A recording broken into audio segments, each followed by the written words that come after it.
Olá, vamos falar sobre virtologia, né, Maria? Vamos ou não vamos, minha filha? Hã? Vamos, deixa o pai trabalhar aqui, vamos falar com o povo. Aliás, vamos falar de virtologia, mas vamos falar literalmente de virtudes hoje, tá? Deixa eu ajeitar o trem aqui, vamos lá. Eu sempre inicio respondendo algumas perguntas. Quem já tiver perguntas, pode ir já chegando junto aí que eu respondo, tá, gente? Ou no meio aqui eu respondo, tá? Hoje eu vou falar sobre um senso comum da palavra virtudes, tá? Desse daqui, ó, que obviamente, de uma forma leiga, as pessoas vão pegar a palavra virtudes e colocar a palavra moral junto. E não é verdade, tá? Virtudes é uma competência do ego. Moral, ela tá no superego, ou seja, ela vai vir como uma castração, ela vai vir como um direcionador ali dos valores morais, é outro negócio, tudo bem? Então, a gente não tá falando de teologia moral, tudo bem? A gente não tá falando de nenhum, nem de filósofos, nem de teólogos, de uma relação moral, tá? Quando a gente fala de virtudes, nós estamos falando de competência.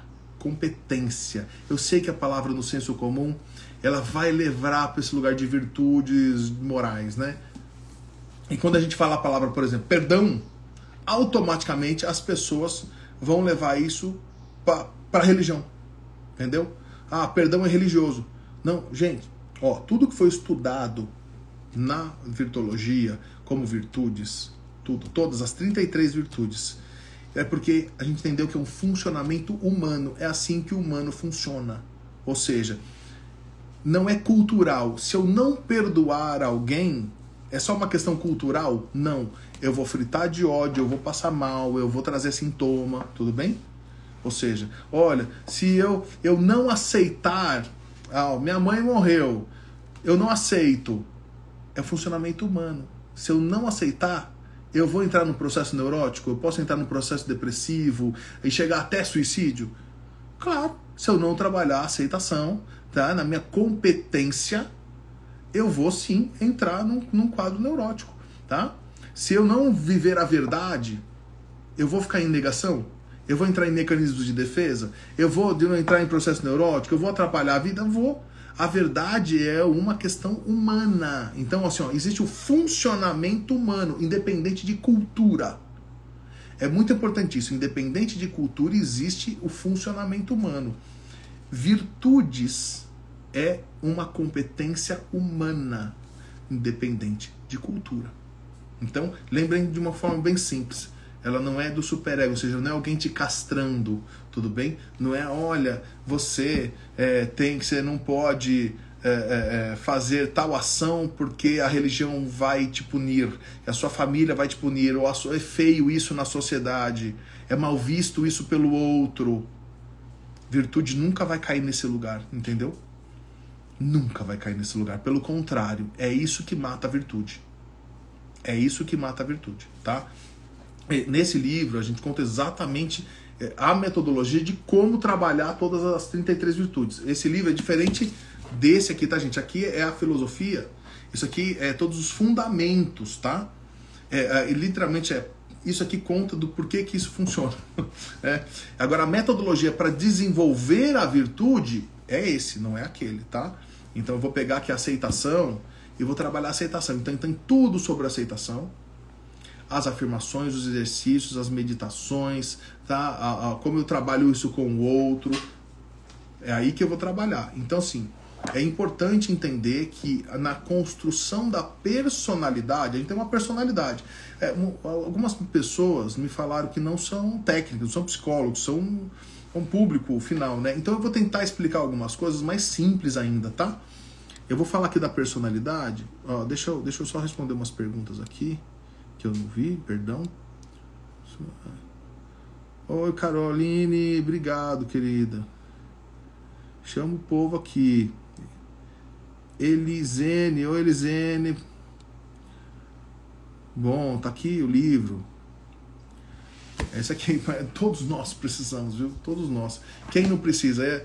Eu mesmo que participei de toda a pesquisa do livro, todos os dias eu treino e desenvolvo virtudes, né?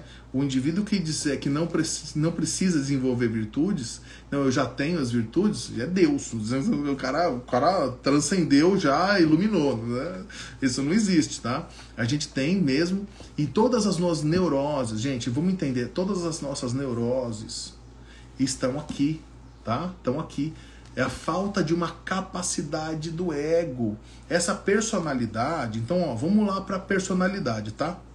Para todo mundo entender a mesma página do porquê que a gente não adianta ficar resgatando o trauma e falando de dor, tá? Falando da falta, e que isso não vai adiantar em consultório, tá? O que vai é investigar qual a competência que o indivíduo não tem e entregar essa competência e desenvolver essa competência. Quer dizer que, então, a gente deixa de ser esse analista para a gente ser um professor, um cara que ajuda a desenvolver, tá, a competência no outro. Porém, obviamente, a gente tem que ter conhecimento dos transtornos, né, de saber investigar onde está esse ponto de fixação mesmo, essa falta, para a gente trabalhar de forma pontual. Né? Então, por exemplo, a pessoa, o pai deixou a família na infância, se sentiu abandonado por esse pai. Ela pode ter trazido um ódio desse pai. Eu tenho que trabalhar perdão nela, então? Tem. Eu tenho que trabalhar aceitação? Tem. Tudo bem? E tem que trabalhar a virtude certa, porque se eu trabalhar a virtude, olha que interessante. Estava dando uma aula, inclusive, agora sobre transferência, para uma classe de manhã. A gente falava exatamente onde dar uma virtude, às vezes errada, não pela virtude, mas por citar o assunto, pode ser prejudicial. Tá? Então, por exemplo, tem uma transferência que chama transferência de liberdade, aonde o paciente vai transferir no terapeuta. Prestem atenção nisso, isso é muito interessante. No terapeuta, um superego ali, alguma figura de autoridade da religião dele, da família dele, pai, ele vai transferir ali a mãe, ele vai transferir uma figura de autoridade para libertar ele de uma castração que ele recebeu do próprio superego, tá? Então, por exemplo, a pessoa já está com vontade, ela já está com um desejo de, sei lá, ir numa casa de swing, tá? E aí, a religião não deixa, a sociedade não deixa, a família não deixa, daí ela vai para análise e pedindo libertação. E ela vai falar para o analista, ela vai falar, olha, é um absurdo, e ela fala por forma de crítica ainda, é um absurdo as pessoas que fazem isso, que fazem aquilo, que vão lá para casa de swing, que fazem, que trocam o casal, é um absurdo com a família, e tal. Para quê? Ela joga essa de forma inconsciente para que o analista faça o quê? Fale de superego, de castração, que fale de pudor, para que ela seja liberta, para ela fazer lá o desejo que ela quer, entendeu? Olha, ela quer se separar, ela quer realizar um desejo que qualquer desejo, tá? Até do mais simples, tá? Olha, eu quero colocar um piercing, eu quero vestir uma saia, eu quero qualquer coisa que seja, qualquer da mais boba até a maior. Quando tem um superego, quando ela tem uma cultura que está castrando ela pode usar a terapia como transferência de libertação. E o terapeuta que não tiver alerta para fazer isso, vai entender que aquela individuação, nossa, agora ela está se vestindo de tal forma, agora ela está se libertando dessas castrações, então ela está se individuando. Alerta terapeutas, não está. Se ela está fazendo apenas as coisas que foi trazida em consultório, quer dizer que ela colocou esse superego em você e você está libertando ela. Você só é mais um superego, não é individuação. Agora, se ela traz outros sintomas de libertação e uma mudança de discurso em todas as outras áreas da vida que não foi citada em consultório, aí realmente ela pode estar se individuando, tudo bem? Então a gente tem que tomar muito cuidado, terapeutas, com a transferência de libertação, para não confundir com essa individuação, tudo bem? Lembrem, Lembrem bem disso. E aí você imagina que uma pessoa... Então imagina uma outra situação. Vê uma paciente culpada. Imagina assim, ó, olha uma cena. Marquei de encontrar a minha mãe na casa dela às 2 horas da tarde. Eu me atrasei, tá? Porque eu me encontrei uma amiga na rua e fiquei papeando e perdi a hora, tá? E cheguei às 5 horas. Quando eu cheguei na casa, minha mãe tinha sofrido um infarto e morreu. Ok? Qual é um sentimento normal que muitos pacientes apresentam numa situação dessa? Culpa. Se eu tivesse chego no horário certo, eu poderia ter salvo minha mãe, tá? Lembrando que culpa verdadeira, nós temos a culpa lógica e a culpa ilógica. A culpa lógica, ela quer dizer quando eu pratico o mal de forma premeditada, livre e consciente. Tudo bem? Então, a pergunta é, você, de forma premeditada, disse, você vai lá, você vai atrasar para sua mãe morrer? Não, você não premeditou isso, tudo bem? Mas aquele sentimento de culpa ilógica faz com que a gente sinta aquela culpa de eu não cheguei antes, eu atrasei, se eu não tivesse atrasado eu poderia ter salvo. Essa é uma culpa ilógica, você não premeditou isso, tudo bem? Se o terapeuta, olha a cagada que o terapeuta pode fazer. Ela chega lá e aí eu vou trabalhar perdão, auto-perdão. Então se você está se sentindo culpada, vamos trabalhar o auto-perdão. Se eu trabalho o auto-perdão sobre uma culpa ilógica, eu estou dizendo para esse indivíduo que ele é de fato culpado. Olha o tamanho da groselha que você pode fazer com o seu paciente. Não façam isso. Tomem bem cuidado de nunca trabalhar auto-perdão por uma culpa ilógica. Porque você está dizendo, se você tem que se perdoar, quer dizer que você foi culpado. O que nós temos que trabalhar em relação a essa culpa ilógica, aí o Freud nos traz realmente a sequência emocional que é fantástica. Essa culpa vem ali da destruição, que vem do desejo frustrado, né? Lembrando aí quem não conhece a sequência emocional: desejo, frustração, hostilidade, é o ódio, né? A destruição, que é o ódio em ação, culpa, autossabotagem e reparação. Essa é a sequência emocional do Freud, que é obra-prima, que é uma obra-prima, tá? Deixa eu ver aqui, ó. Reforça a culpa que não existia. Exato. A culpa real não existia, ela é ilógica. Daí ela vai tomar corpo e vai começar a existir. Tá? É exatamente isso aí, tá? Então, quando eu chego nessa culpa, ó, entenda o que o Freud está falando. Não está lá no desejo frustrado? É a frustração de perder a mãe. Então, é o luto não resolvido. E aí a sequência emocional vai bater na culpa e ela vai criar uma lógica ilógica para a culpa. E se eu reforço o perdão, eu estou dizendo, você foi culpada mesmo, e aí vai tomar corpo aquele negócio. Então não pode. Eu tenho que pegar aqui, ó, a aceitação e trabalhar aceitação, eternidade e fé. Que não tem nada a ver com religião, hein, gente? Eternidade é só uma questão da gente entender que mesmo... que não tem nada a ver com espiritualidade, não tem nada a ver disso, né? A vida...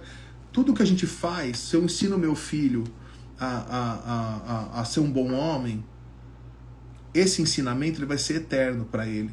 E ele vai incentivar outras pessoas, ele vai ter uma família a partir disso, a conduta dele vai ser a partir disso. Então, as nossas ações são eternas aqui.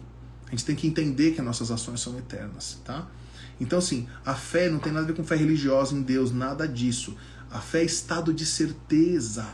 Estado de certeza, que é ao contrário do medo, da preocupação, então, medo, preocupação e dúvida, tudo bem? É ao contrário desses três. Então, esse estado de certeza do eu não controlo, eu não estou no controle. Essa arrogância de achar que se eu tivesse chego antes eu mudava as coisas. É uma arrogância.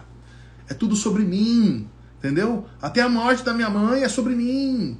Não é sobre você, arrogante. Então tem que tratar o quê? Orgulho. Tem que tratar o orgulho e tem que tratar a aceitação da perda daquela mãe.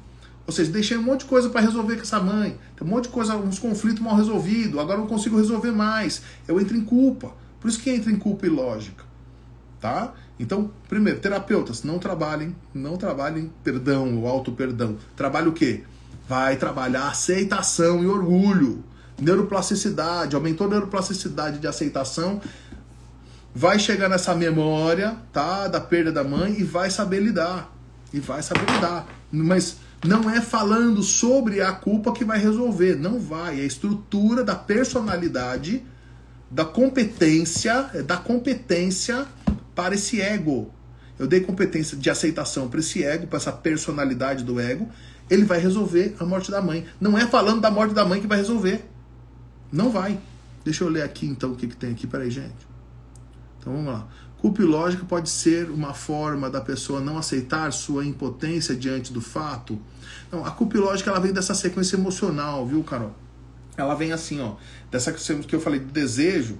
Todo desejo frustrado, né, o desejo realizado vai para satisfação. O desejo não realizado vem para frustração, que aí vai caindo, tá? Ódio, destruição, culpa, e aí a autossabotagem e reparação. Eu vou cair nessa culpa aqui. Mas o que é a culpa? É do desejo não realizado, é do desejo frustrado. Eu não queria que a minha mãe morresse, entendeu? Eu queria ter conquistado X e não conquistei. Então, é esse desejo frustrado que vai cair nessa sequência emocional e eu vou entrar nessa culpa ilógica, tá? E sim, há uma impotência. E é uma impotência sobre o fato, claro.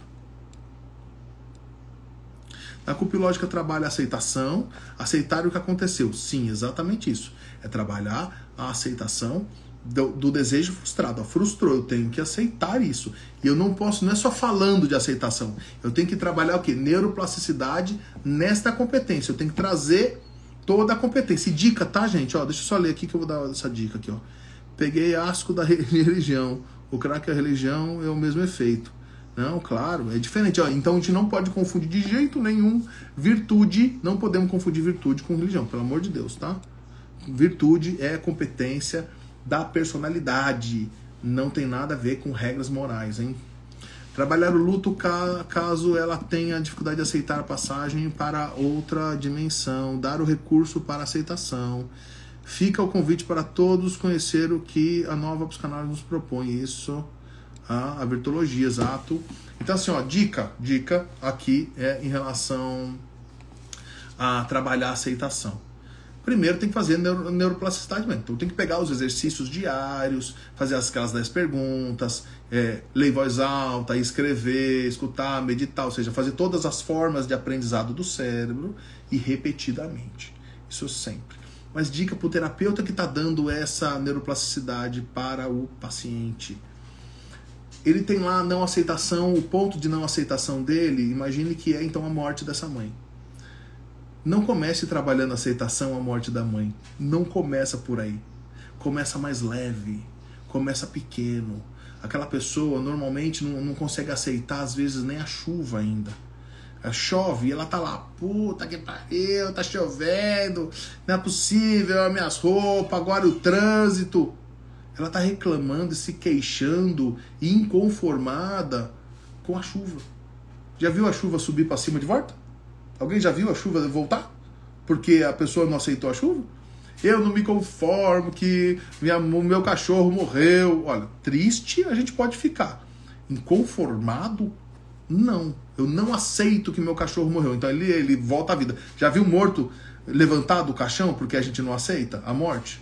Não. Então a gente tem que trabalhar a aceitação das coisas que não dá para ser mudada. Porém, no consultório, trabalhe de formas pequenas. Olha, o que a pessoa já não aceita no dia a dia, no cotidiano ali, bem dia a dia mesmo. A chuva, um pneu furado. Olha, eu me programei para estudar com meu filho à noite. Acabou a luz. Meu filho está cansado, não quis. Ou seja, pequenas coisas do dia a dia, eu tenho capacidade de trabalhar aquela aceitação. Eu falo assim, não, isso aconteceu, não dá pra mudar. Acabou a luz. Ok? Furou o pneu. Eu consigo aceitar rápido isso e já entrar. O que eu posso fazer sobre isso? Ou eu tô pirando, hoje eu tô bravo, eu tô triste, tô fazendo birra, tudo bem? O que eu tô fazendo nesses atos pequenos? Então começa a trabalhar com o seu paciente primeiro no cotidiano. Depois a gente vai pro ponto de fixação. Depois a gente vai pro trauma. não vai trabalhar a aceitação direto no trauma. Ele não vai conseguir, ele vai explanar, entendeu? Ele não vai trabalhar a competência. Então, para trabalhar essa competência, ele tem que entender aquela virtude em toda a personalidade dele. E o cotidiano é o melhor lugar. Tudo bem? Tá? Então, vou trabalhar orgulho. Claro, vai trabalhar. Olha, você escuta a sua esposa, seu marido, seu filho, você consegue pedir desculpa para um filho, você consegue não ser o centro das atenções de um grupo. Vai pro cotidiano. Depois trabalha o trauma. Essa é a dica, hein, gente? Tá? Eu não aceitava ir no dentista, sofria mais. Agora que aceito, sofro só no necessário. Bem, exatamente isso. Isso é o dia a dia. Ó, isso é o dia a dia. Caramba, eu tenho que ir no dentista. Eu não aceito ir no dentista e eu vou, o sofrimento é desse tamanho. Ah, beleza, agora eu aceito. Não, eu tenho que ir, vamos lá, vamos. Ah, mas eu sofro lá, eu não gosto daquele barulhinho, lá. O sofrimento vai ser só o normal de sofrimento. Tá? Exatamente isso. Mostra, no livro, mostra aqui, ó. Esse aqui, ó, Manual de Desenvolvimento Humano, tá? Esse aqui, ó, tá? Aliás, essa nova edição, que é a segunda edição, ela tá linda, tá toda colorida, tá incrível mesmo. Essa aqui tá lindíssima, essa edição. Eu apaixonei aqui, ó, por ela. Tá bem bonita mesmo. E então, o que tem nisso daqui? A metodologia para desenvolver, entendeu? Para desenvolver a competência. Então, que é o que eu falei no começo da live. Gente, não podemos confundir virtude, que é uma competência do ego, competência, conhecimento, habilidade e atitude. Trabalhar o conhecimento, trabalhar esta atitude para gerar mais habilidade e assim gerar a competência que compõe a personalidade. Competência compõe a personalidade, tá? Assim como o caráter, como o temperamento, como a identidade. Então a identidade, o caráter, o temperamento, junto com essas competências juntas da sua personalidade. A pergunta é, sua personalidade é competente para lidar com a dor, a solidão, com a perda, com o abuso, com o trauma? Não. Vai recalcar aquilo e vai virar neurose. Eu vou lidar com a neurose ou vou dar mais competência para esta personalidade? Eu dando competência para a personalidade, automaticamente eu vou solucionar o recalque, tá? Essa é a virtologia. Certo, queridos? Espero que dei algumas dicas aí úteis para vocês. Amanhã estamos aqui de novo, 12h14 novamente. Venham com perguntas, eu estou sempre aqui para responder. Essa é a ideia, a gente ter esse distanciamento menor, que a gente possa ser sempre próximo e estar aqui respondendo, ensinando uns pontos da virtologia. Certo? Queridos, fiquem com Deus.